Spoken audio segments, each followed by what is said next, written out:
Friends, આજની રેસિપીમાં આપણે માવાના ઘૂઘરાની એકદમ સરળ રીત જોઈશું. કાંગરી કઈ રીતે પાડવી અને કાંગરી પાડતા ન આવડતું હોય તો શું કરવું, એ બધું આજે હું તમને જણાવીશ. ચેનલ પર નવા હો અને મારી ચેનલ ફૂડ વિથ ફાલ્ગુનીને જો તમે હજુ સુધી સબસ્ક્રાઇબ ન કરી હોય તો પ્લીઝ જલ્દીથી સબસ્ક્રાઇબ કરી દેજો. તો સૌથી પહેલા ઘૂઘરાના ઉપરના પડ માટેનો લોટ બાંધીશું. જેના માટે એક વાસણમાં મેં 2 કપ અને વજનમાં 200 ગ્રામ મેદો લીધો છે. હવે એમાં ચપટી જેટલું મીઠું ઉમેરીશું. ઉપરના પળમાં થોડું મીઠું ઉમેરવાથી ઘૂઘરા ખૂબ જ ટેસ્ટી લાગે છે. તો મીઠું નાખીને એકવાર તમે ચોક્કસથી ટ્રાય કરજો. હવે મોણ તરીકે એમાં ઘીનો ઉપયોગ કરીશું. ઘી ન ગમતું હોય તો તેલ ઉમેરી શકાય, પણ ઘીથી ઘૂઘરા એકદમ ફરસા અને ક્રિસ્પી બને છે. તો 200 ગ્રામ લોટમાં મેં 4 ટીસ્પૂન ઘી ઉમેર્યું છે. હવે ઘી અને લોટને પહેલાં તો સરસ રીતે મિક્સ કરી લઈશું. લોટમાં મુઠ્ઠી પડે એટલું મોણ હોવું જોઈએ. તો બધું બરાબર મિક્સ કરતાં આ પ્રકારે મુઠ્ઠી પડે છે, એનો અર્થ એ છે કે આપણું મોણ એકદમ પરફેક્ટ છે. હવે એમાં થોડું થોડું પાણી મિક્સ કરતા જઈ લોટ બાંધીશું. સાધારણ કઠણ હોય એ પ્રકારનો લોટ બાંધવાનો હોય છે, માટે થોડું થોડું પાણી ઉમેરવાનું. પાણી વધારે પડતું ન થઈ જાય એનું ખાસ ધ્યાન રાખવાનું.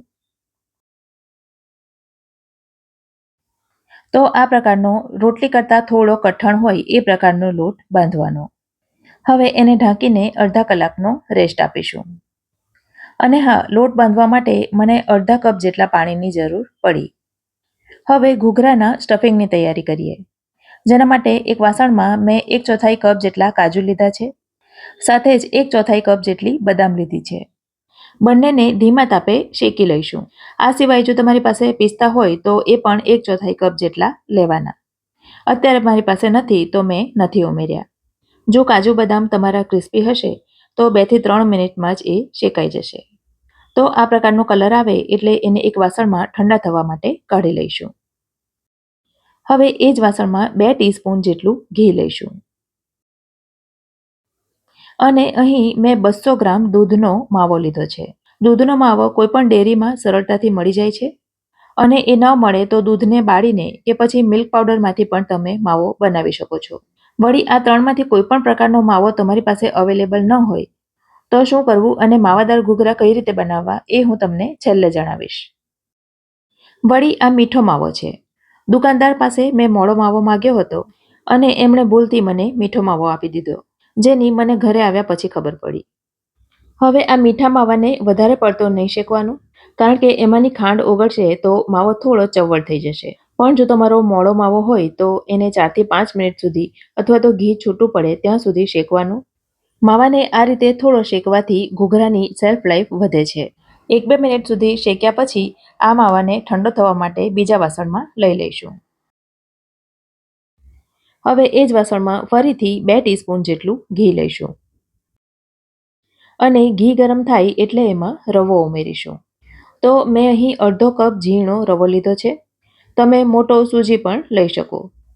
હવે રવાને એકદમ ધીમા તાપે ખૂબ જ સરસ રીતે શેકવાનો છે. જે રીતે આપણે શીરા માટે રવો શેકીએ બસ એ જ રીતે શેકવાનો. રવાને શેકાતા પણ 4 થી 5 મિનિટ જેવી લાગશે.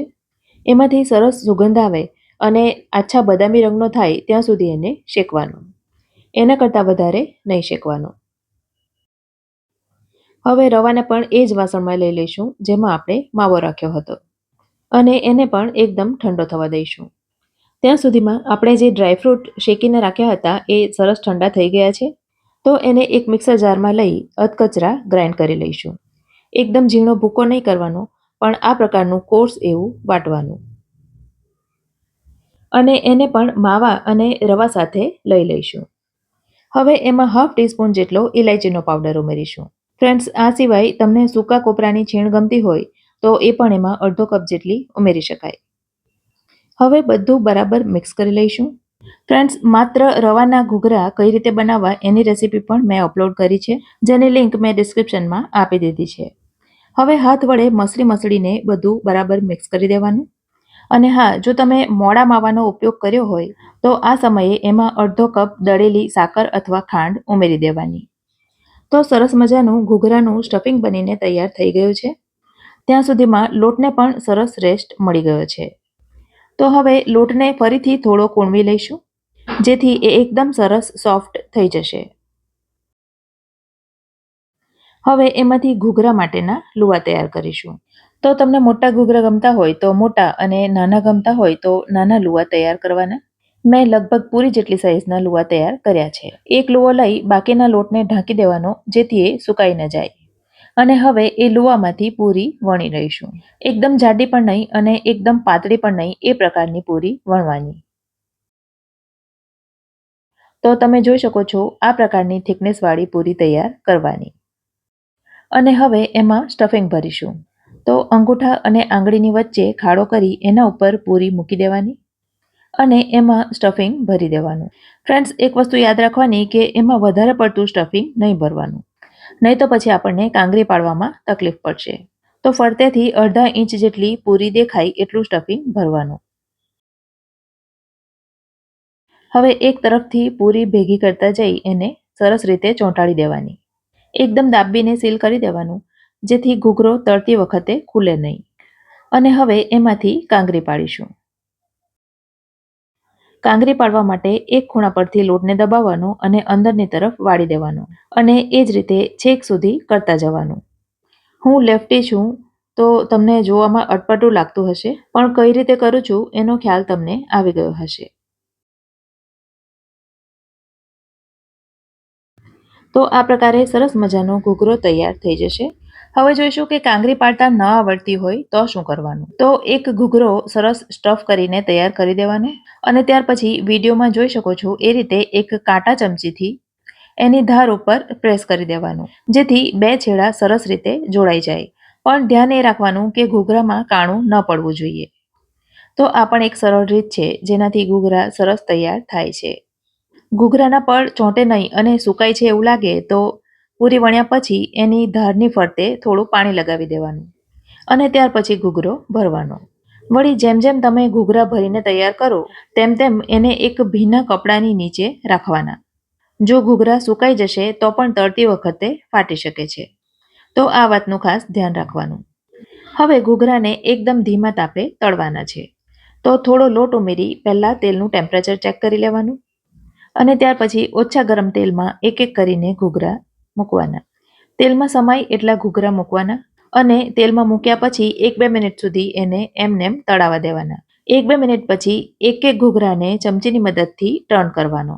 ઘૂઘરાના એક બેચને તળાતા 3 થી 4 મિનિટનો સમય લાગશે. ટર્ન કરી દીધા પછી ગેસની આંચ થોડી હાઈ સાઈડ કરી દેવાની. બંને તરફ ફેરવતા જઈ બદામી રંગના થાય ત્યાં સુધી એને ફ્રાય કરવાના. તો આ પ્રકારનો આછો બદામી રંગ આવે એટલે એને તેલમાંથી બહાર કાઢી લેવાના અને એ જ રીતે બીજા ઘૂઘરા પણ તળી લેવાના. તમારા ઘૂઘરા જો તેલમાં મૂક્યા પછી તળતી વખતે ફાટતા હોય તો એના 3 કારણ હોઈ શકે. પહેલું એ કે ઘૂઘરાનો લોટ તમે વધારે પડતો નરમ બાંધ્યો હોય. બીજું એ કે તમે વધારે પડતું અંદર સ્ટફિંગ ભર્યું હોય. ત્રીજું એ કે ઘૂઘરા તળતી વખતે સુકાઈ ગયેલા હોય. તો આ 3 બાબતો તમે ધ્યાનમાં રાખશો તો તમારા ઘૂઘરા ક્યારેય તેલમાં નહીં ફાટે. તળ્યા પછી ઘૂઘરાને પેપર ઉપર મૂકી દેવાના, જેથી એક્સ્ટ્રા ઓઇલ હોય એ અંદર એબ્ઝોર્બ થઈ જાય. હવે જો તમારી પાસે માવો ન હોય અથવા તો તમે જ્યાં રહો છો ત્યાં માવો અવેલેબલ ન હોય તો શું કરવું? તો માવાના બદલે સાદા ફ્લેવર વગરના માવાના જે પેંડા આવે છે એ લઈ લેવાના. એનાથી પણ એકદમ સરસ માવાદાર ઘૂઘરા બને છે. તો મારી આ માવાના ઘૂઘરાની રેસીપી તમને ગમી હોય તો વિડીયોને લાઇક કરજો અને તમારા સર્કલમાં શેર કરજો. ફરી મળીશું આવી જ એક નવી રેસીપી સાથે. ત્યાં સુધી મને રજા આપો. આવજો.